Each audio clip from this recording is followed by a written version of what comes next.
Le point justement sur la pandémie avec Nima Machouf, épidémiologiste. Madame Machouf, bonjour.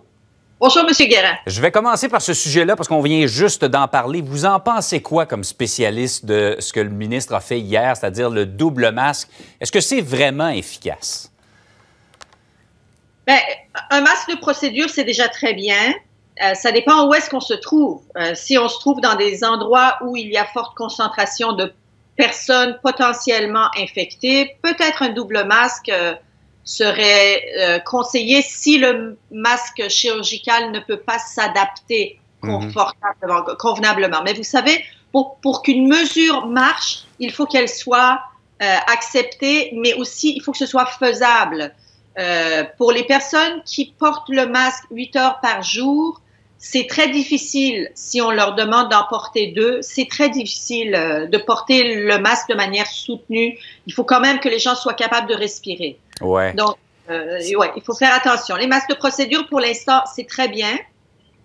Il faut juste bien les ajuster. Il faut s'assurer qu'ils tiennent, et c'est ça. Comme on dit, 1, c'est bien, 2, c'est mieux, mais en même temps, et je le vois, ce que vous avez dit reflète parfaitement les commentaires des gens ce matin. Il y a des gens qui travaillent dans des RPA, préposés aux bénéficiaires, qui disent « Hey, déjà un masque à 8 heures par jour, vous m'en ferez pas porter un deuxième. » C'est pas nécessaire, à part dans des situations, je comprends dans vos propos, là, extrêmes. Oui, c'est ça. Dans les endroits où il y a beaucoup d'infections potentiellement, il y a beaucoup de virus, peut-être. Maintenant, ils ont recommandé les N95 pour tout le personnel de santé. Mais pour moi et vous, là, je pense qu'un masque de procédure pourrait être suffisant. Ou sinon, moi, je porte toujours mon masque en tissu, là, à 3 couches. Mais il faut vraiment s'assurer que le test de la bougie est toujours la meilleure. Essayez de souffler une bougie pour voir si elle s'éteint ou pas. Si elle s'éteint, ça veut dire tout passe. Ouais. Alors, votre masque n'est pas bon. C'est vraiment le meilleur test, effectivement. Revenons-en à la situation globale.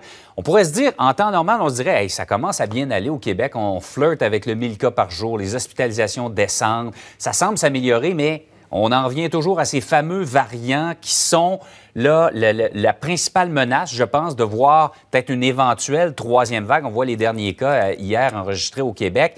D'abord, juste avant de parler de ça, là, Mme Machouf, peut-être pour que les gens nous suivent bien, là, on parle de criblage et de séquençage. Peut-être de façon simple, expliquer c'est quoi qu'on veut faire au Québec exactement. Quand on fait un test de COVID, on évalue s'il y a du virus dans les sécrétions. Donc, on passe l'écouvillon, on regarde dans la gorge, dans le nez, s'il y a des virus. Mais on sait juste si le virus est présent ou il est absent. Alors, le criblage qu'ils ont commencé à faire, c'est de regarder sur cet échantillon qui est devenu positif, est-ce que la mutation particulière, donc c'est très, très précis, ils vont aller chercher pour voir si la mutation du variant anglais est présent, si la mutation du variant sud-africain est présent ou si la mutation du variant brésilien est présent. Donc, c'est très, très ciblé. Ils vont juste regarder à cet endroit, est-ce que le virus est le virus initial ou le virus, le mutant en circulation dans ces endroits-là. Et donc, ça, c'est le criblage.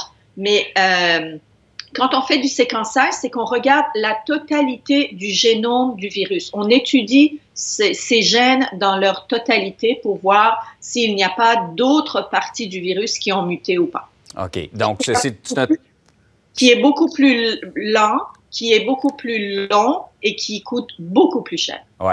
Là, on a annoncé qu'on mettrait un peu, on commencerait à améliorer les efforts de ce côté-là. Trouvez-vous qu'un peu là comme ailleurs, il me semble que ça prend du temps au Québec avant, alors qu'on veut connaître la vraie situation des variants au Québec, il me semble que ça prend du temps avant qu'on mette ça en place, non? Je ne comprends pas pourquoi au Québec, on est lent dans tout. On est toujours les derniers à commencer des affaires. Au début de la pandémie, on a très bien agi. Mais maintenant, j'ai l'impression qu'on est tout le temps réfractaire, on met tout en doute, ça nous prend des preuves à toute épreuve pour pouvoir avancer ou amener une nouvelle stratégie. Oui, je pense que c'est très long au Québec et c'est pas normal. Je voulais vous poser une question sur la semaine de relâche, parce que là, on nous a dit, il y a des régions qui sont passées au orange cette semaine. On a dit que la semaine de relâche, elle est maintenue, en tout cas pour l'instant, au Québec. On ne touche pas à ça. On va peut-être augmenter les restrictions sanitaires. Mais je vois notre voisin de l'Ontario qui vient de la remettre au 12 avril. Est-ce qu'il y a quelque chose qu'on ne comprend pas au Québec? Il me semble que leur situation est même un peu moins grave que la nôtre, et eux, ils ont choisi de la repousser d'un mois.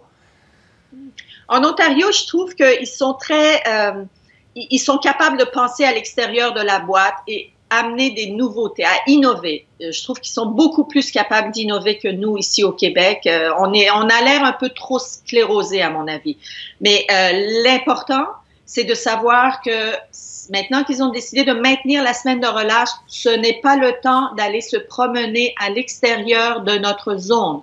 Si on est en zone rouge, on reste en zone rouge. On est jaloux de ceux qui sont rendus en orange, mais il faut pas qu'on aille les infecter. Eux, l'infection est maîtrisée dans leur région. Il faut que ça continue comme ça. Et il faut que, à mon avis, il faut qu'il y ait des contrôles au niveau des frontières de ces zones-là. Donc, les barrages routiers et tout ça, moi, je pense que si la population ne compte pas la respecter elle-même, il faut qu'il y ait des barrages pour que le message soit très clair. On ne s'en va pas se promener ailleurs que dans notre zone. On ne s'en va pas se promener dans des zones où ils ont commencé à maîtriser l'infection. On est en zone rouge, on a des variants dangereux.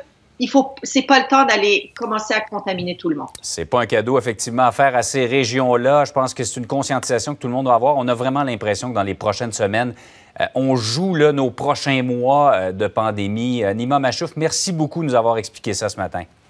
Merci à vous.